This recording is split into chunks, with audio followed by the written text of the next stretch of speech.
Now, God was speaking concerning the nations out of the north. These are the Gentiles. He knew their heart.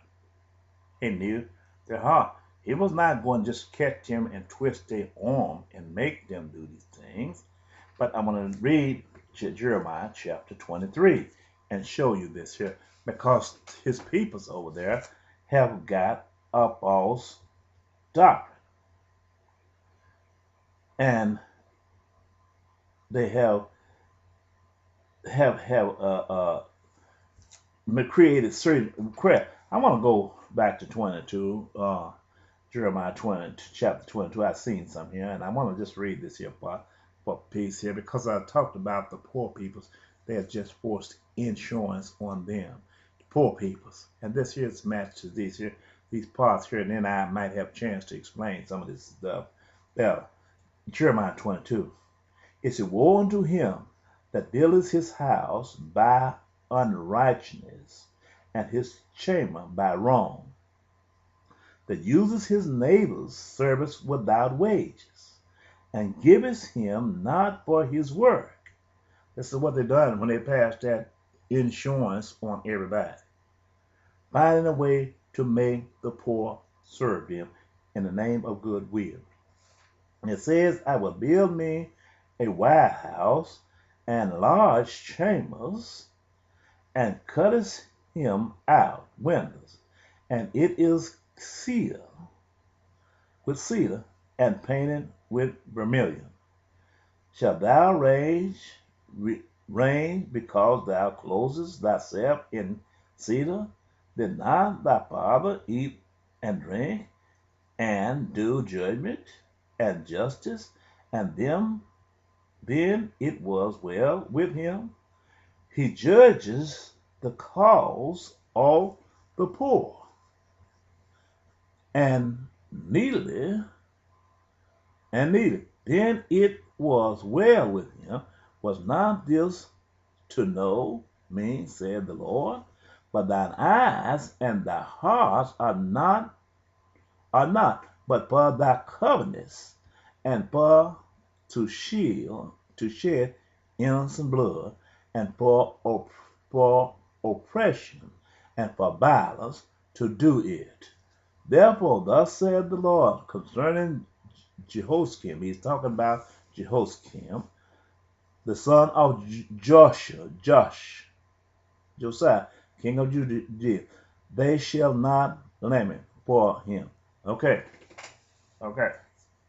Stop right here for a minute. This was the beginning of the white horse. This part here, God was talking to his people who had the same characteristics all over the world. This characteristics would go out for all over the world. This is what the rich man would do. He would take and alienate the poor peoples. But Abraham was to set a standard for the world. Abraham's house was supposed to set a standard for the entire world. But if this Abraham's house is being seduced by evil mind, then how are they to set a standard for the world? How could they be that beacon light to shine unto God when they themselves is corrupt? So when God come and corrupt the whole world, bring the whole world into judgment, then he must visit the first fruit of his labor, which was the house of Abraham, which is Israel and Judea. But concerning this, it said, therefore said the Lord, verse 18, concerning Jehoiakim, the son of Joshua, king of Judea, they shall not lament for him, saying, my brother, or sister. They shall not lament for him, saying, Lord, saying, our Lord. Our Lord. You remember they said, our Lord, the ones that got the Quran, to Allah, our Lord, or his glory.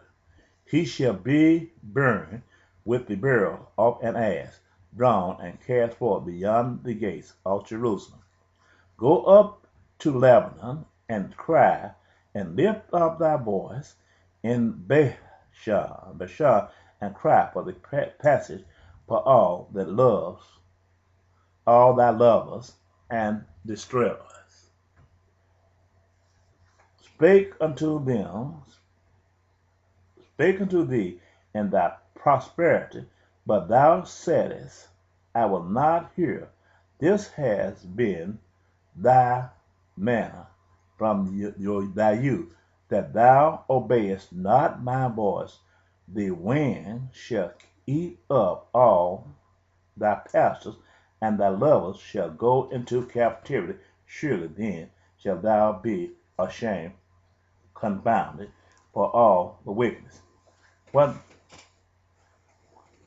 Verse 25, still chapter 22, verse 23. O inhabitant of Lebanon, that makest thy nest in the cedar, how gracious shalt thou be when pains come upon thee, and pains as a woman in travel. As I live, said the Lord, though Conia, Conia, the son of Jehoiakim, king of Judea, was designated upon my right hand, yet will I pluck thee thence, and I will give thee into the hands of them that seek thy life, and into the hands of them whose face thou fearest, even into the hand of Nebuchadnezzar. That's where I want to go with that. King of Babylon, and into the hand of the Chaldees. And I will cast thee out of thy mothers that bear thee. Now, that's what I want to go with that. Because if you go to Daniel chapter 2, and you go to Daniel chapter 2, he said he's going to give them over to King Nebuchadnezzar and the Chaldees. This is in Jeremiah. Now, but when you go to Daniel chapter 2, which is the part of this verse here, where he gave them into the hands of King Nebuchadnezzar, Daniel 2, verse 30, it says, Thou king sawest, and behold a great image. This image, whose brightness was excellent, stood before thee, and the form thereof was terrible. This image head was of fine gold, his breast and his arms of silver, his belly and his thighs of brass, his legs of iron, his feet part of iron and part of clay. Thou sawest till that a stone was cut out with thy hands, which smote the image upon his feet that were of iron and clay, and brake them to pieces. Then was the iron, the clay, the brass, and the silver, and the gold broken to pieces together, and became like the shaft of a summer threshing floor. And the wind carried them away, that no place was found for them. And the stone that smote the image became a great mountain, and filled the earth. Okay, this is the dream, and we will tell the interpretation thereof before the king. Thou, O king, art a kingdom of kings, but the God of heaven has given thee a kingdom, power, and strength, and glory. And wheresoever the children of men dwell, the beasts of the field and the fowls of the heaven has he given into thy hand, and had made thee ruler over them all that are this head of gold. This is the United States of America he talking about. He's showing you where this part from Jeremiah translated here, that he is this head of gold that God given to Chaldees, and Nebuchadnezzar, ruler over World War III. This is where we are at in Bible prophecy. Not because he's great, but because of his sinister mindset. This was the head of gold. The head of gold, as I have spoke of, is the United States of America.